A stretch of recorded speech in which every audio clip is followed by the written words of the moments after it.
up or down, or get out and you don't have a chance to get rid of Obamacare. I think that moves some votes.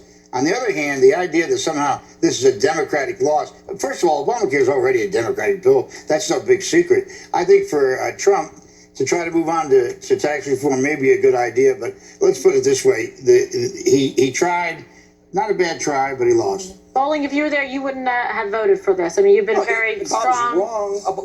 Bob's right about something, but he's wrong about it. He almost pulled it off. I don't think there was any movement.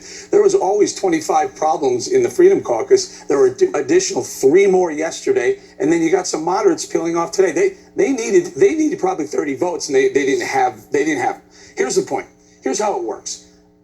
It should work. It's a democracy, right? So the Republicans want to bring a bill that they want the president to eventually sign, and they have to unite behind this bill. The problem with the bill that they brought, and this is the truth, this is leadership bill, this is Paul Ryan, this is Brady, Weldon, and McCarthy, and a couple of chairmen of some committees who put this together. The Freedom Caucus said we want to be involved in the process, let conservatives get involved, and they said, no, we have the votes. This is the bill we're going to present. They presented the bill.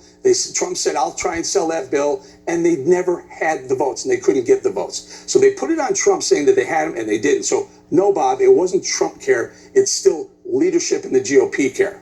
Okay, Dana, where do they go from here? And they basically are saying, well, now you're going to fall on your own sword. You were unwilling to come to the table to do something, so now take your medicine. Not sure, because between now and Monday, there are probably 3 major news stories. The news cycle changes so fast that they'll have to deal with the analysis and take their lumps, but they did run on this for 7 years. And in February 2016, and all throughout the campaign, all the Republican candidates and President Trump said, I think as early as October, just wait till you see my plan, it's going to be fabulous. And I just think that reality is setting in about Americans' viewpoints about healthcare and health benefits and who they want to take care of and how we're going to pay for it.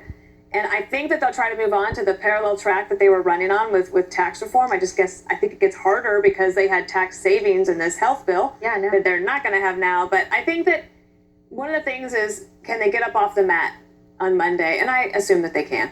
Life will go on. This is it's not fatal. It kind of stinks, but it's not the worst thing that ever happened. Is it? Oh, I'm so great. I have a follow-up question for Dana, though. But why bring this if they didn't know they had the votes? That's the thing, to be that off the mark and to have this be your first piece going forward, unless some assurances were made. But, I mean, this was, a substantial chunk.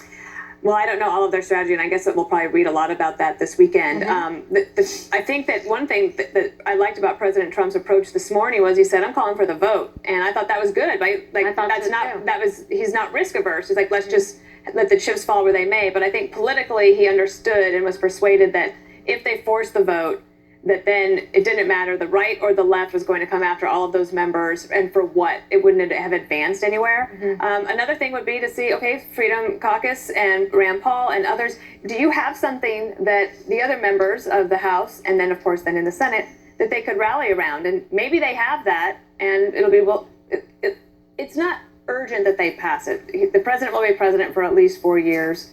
It kind of stinks that the first one out of the gate was not successful for them, but I think they'll have many successes going forward. With having these majorities, this is the big opportunity to be able to get this put forward. I mean, it was such a big piece of the campaign, and repeal and replace Obamacare, and then it's just disappointing, I guess. Well, I mean, this is supposed to be Donald Trump's wheelhouse. He's a salesman.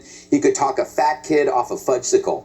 But here's the difference. It's not his fault, because he's used to dealing with people in deals with financial incentives. Doesn't matter what you believe. There's no ideology. When you sit down and you're making a deal over a piece of property or you're selling a car, you don't care what they believe. Because you have skin in the game. Yeah, and the skin is only financial.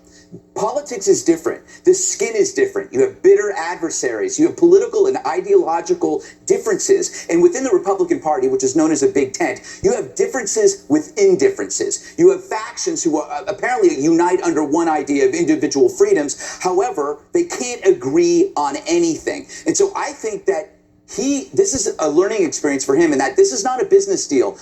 Politics stinks. It just stinks. They could have had something, but they couldn't get it. They couldn't line up behind that guy. And this is the difference between the right and the left. The right has differences within differences. The left are half sheep, half robots. They're showbots. You know, they will all fall in line perfectly. And you know who's right now? There's a shirtless guy drinking a pina colada, laughing his butt off on some island, and that's Barack Obama. Yeah, that's wait, just one point. Conveniently unavailable for a month. When Donald Trump, one of the more disgraceful things I think he said today was Obamacare is going to fall apart. This is a good political thing to happen. Let it fall apart. You're talking about millions, hundreds of millions of people who are on health care, and they're on Obamacare. No, and you want it to fall apart. No, they're not. Yes, they are. Not hundreds of millions of people on Obamacare. Okay, so say there's 70 million. No, there's like 12 million, and half of those are are expanded and Medicaid. Stop it. No, don't stop it. Medicaid.